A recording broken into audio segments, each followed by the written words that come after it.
Seattle, Detroit, the Lions also looking ahead to a bye week here.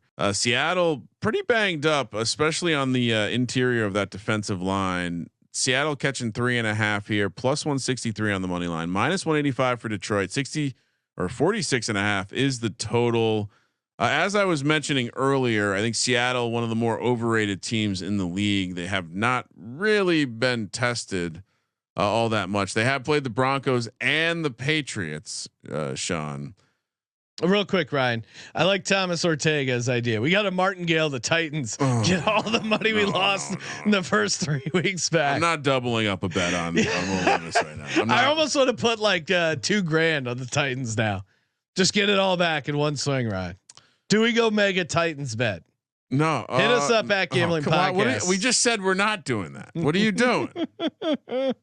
Yeah. What else to add here? Well, I think, to me, I think I said this to you like Sunday night when I first saw the openers. I said, holy shit, I'm going to put all my money on Detroit this week. I watched Leonard Williams go out for Seattle. Yep. He was a critical run. Byron Murphy defender, Byron Murphy, the rookie, critical run defender. I understand that everyone is excited about Mr. McDonald. I understand that everyone is excited about what this Seattle team's done so far. We've watched Geno make a lot of bad plays, and a lot of big plays too, to give him credit. But to me, this is a game where Detroit just, they get it done on the ground. There's been too much fucking shenanigans going on. I would imagine that Dan Campbell's gonna bite the soap himself if he sees any more fucking shenanigans out of this offense from Detroit. But run the damn ball. If you just run the ball against this Seattle team, they will win the game. And on the other side, what has been the problem? Geno's been getting pressured.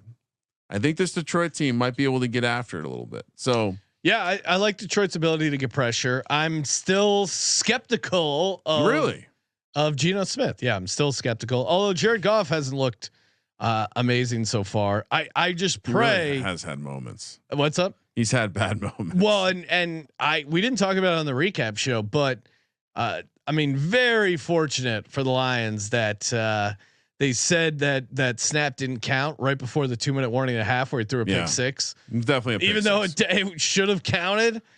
Now, granted, maybe the whistle stopped, whatever, but got a break there. But Ryan, Derek put us onto this handicap. Lions, if the fans have a lot of time to drink, are a tough out in Detroit. It's going to be rocking.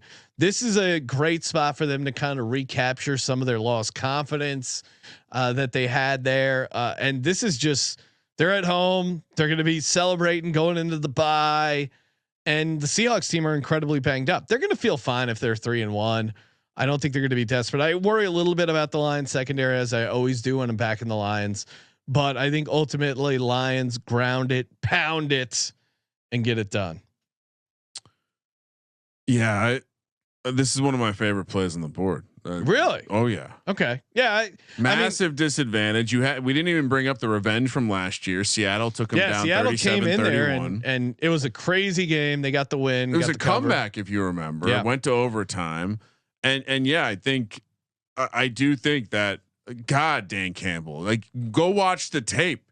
If you don't forget about the running game in all of your games, you don't have an overtime sweat. Yeah. You don't lose to the Bucks. There's so many things change. So figure it out, fix it. And Detroit minus 3.5 LFG, as Tom Brady said. LFG.